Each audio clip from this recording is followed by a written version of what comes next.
بسم اللہ الرحمن الرحیم۔ محترم ناظرین، السلام علیکم ورحمۃ اللہ وبرکاتہ۔ متکلم اسلام حضرت مولانا محمد الیاس کمن صاحب کی جامعہ قاسمیہ اشرف العلوم ڈھاکہ آمد۔ تفصیلات کے مطابق متکلم اسلام وکیل احناف حضرت مولانا محمد الیاس کمن صاحب دامت برکاتہم العالیہ کی آج جامعہ قاسمیہ اشرف العلوم ڈھاکہ آمد ہوئی، جہاں انہوں نے خطیب بنگال حضرت مولانا جنید الحبیب صاحب دامت برکاتہم العالیہ سے ملاقات کی اور بعد میں 1 گھنٹہ کے دورانیہ پر جامعہ قاسمیہ اشرف العلوم میں مفصل خطاب فرمایا ہے۔ جامعہ قاسمیہ اشرف العلوم آمد پر متکلم اسلام مولانا محمد الیاس کمن صاحب کا شاندار استقبال کیا گیا۔ استقبال میں خطیب بنگال حضرت مولانا جنید الحبیب صاحب دامت برکاتہم العالیہ نے آپ کو پھولوں کا گلدستہ پیش کیا، جبکہ بعد میں بیان سے پہلے آپ کو خصوصی اعزاز سے بھی نوازا گیا۔ محترم ناظرین و سامعین، آپ کو بتاتے چلیں کہ گزشتہ رات مولانا محمد الیاس کمن صاحب کی جامعہ مدنیہ باری دارہ ڈھاکہ میں آمد ہوئی تھی، جہاں انہوں نے جامعہ مدنیہ باری دارہ کے محتمم اور اساتذہ سے ملاقات کی اور بعد میں جامعہ مدنیہ باری دارہ ڈھاکہ میں منعقدہ ایک تقریب سے 1 گھنٹہ کے دورانیہ پر عقیدہ حیات النبی صلی اللہ علیہ وسلم کے عنوان پر مفصل خطاب بھی فرمایا۔ متکلم اسلام مولانا محمد الیاس کمن صاحب کے بیان سے پہلے دورہ حدیث شریف کے طلباء نے بخاری شریف کی پہلی حدیث سے مبارک پڑھی اور بیان کے آخر میں متکلم اسلام مولانا محمد الیاس کمن صاحب نے ان طلباء کو اجازت حدیث عطا فرمائی ہے۔ کل جمعرات 14 نومبر کو فجر کی نماز کے بعد مرکز الفکر الاسلامی بشوندرہ میں پاکستان کے نامور عالم دین اور اسلامی سکالر متکلم اسلام مولانا محمد الیاس کمن صاحب بیان کریں گے۔ تفصیلات کے مطابق پٹیا جامعہ عربیہ اسلامیہ جیری کے محتمم مولانا خبیب صاحب نے بتایا ہے کہ مولانا محمد الیاس کمن صاحب حفظہ اللہ رات کو سلٹ سے واپس آ جائیں گے اور ایئرپورٹ سے سیدھے بسوندرہ مدرسہ پہنچیں گے، پھر صبح فجر کی نماز کے بعد وہ بسوندرہ مرکز الفکر الاسلامی میں خطاب کریں گے۔ جمعیت علماء اسلام بنگلہ دیش اور جمعیت علماء بنگلہ دیش کے مشترکہ اجلاس کا مشترکہ اعلان۔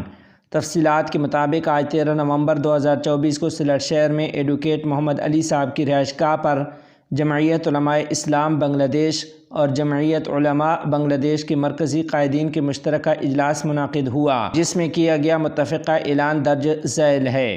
دونوں جمعیتوں کے متفقہ اعلان میں لکھا گیا ہے کہ آج ایک متفقہ فیصلہ کیا گیا کہ جمعیت علماء بنگلہ دیش کے ساتھ مل کر تعمیر، ہر قسم کی منسوخی، انتخابات اور سیاسی سرگرمیوں سے نمٹنے کے لیے متحد ہو کر کام کیا جائے گا۔ اس موقع پر جمعیت علماء اسلام بنگلہ دیش کے صدر مولانا شیخ ضیاء الدین اور جمعیت علماء بنگلہ دیش کے صدر مولانا شیخ علیم الدین، جمعیت علماء اسلام بنگلہ دیش کے سینئر نائب صدر مولانا عبید اللہ فاروق، سینئر نائب صدر مولانا شمس الدین اور جمعیت علماء اسلام بنگلہ دیش کے جنرل سیکرٹری موجود تھے۔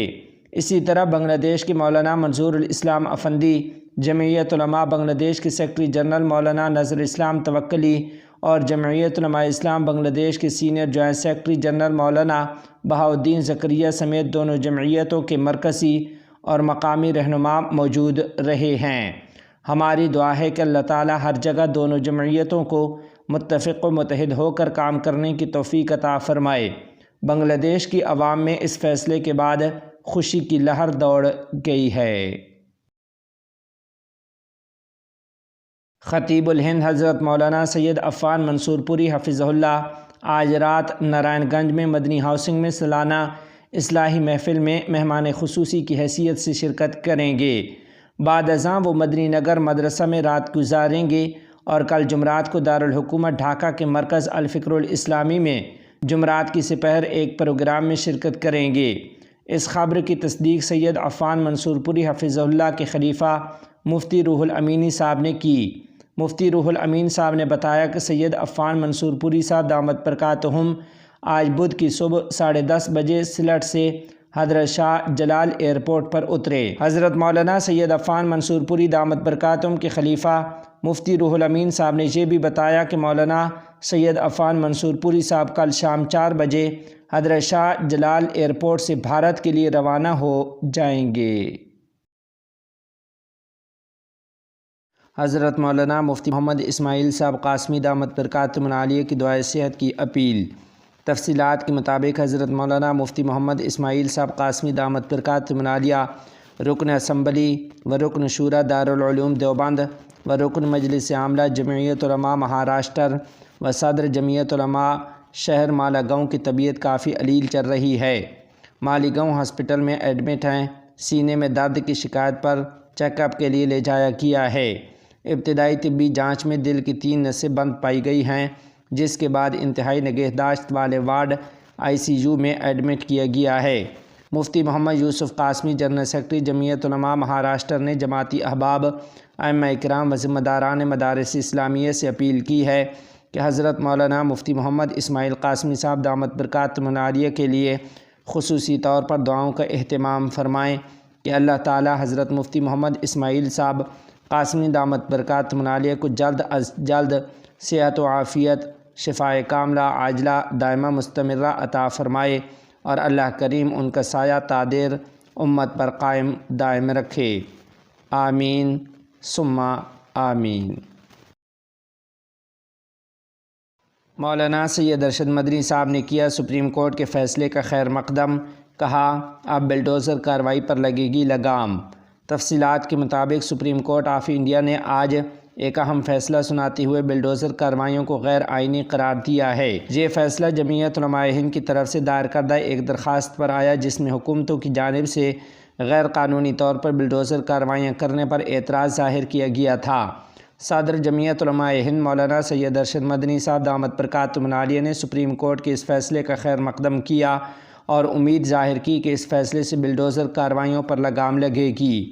مولانا ارشد مدنی صاحب نے اس فیصلے کو تاریخی قرار دیتے ہوئے کہا کہ اس فیصلے سے نہ صرف مسلمانوں بلکہ تمام شہریوں کو انصاف ملے گا۔ انہوں نے کہا کہ عدالت کا یہ فیصلہ ریاستی سرکاری اداروں کو حدوں میں رکھنے کا کام کرے گا اور شہریوں کے حقوق کا تحفظ کرے گا۔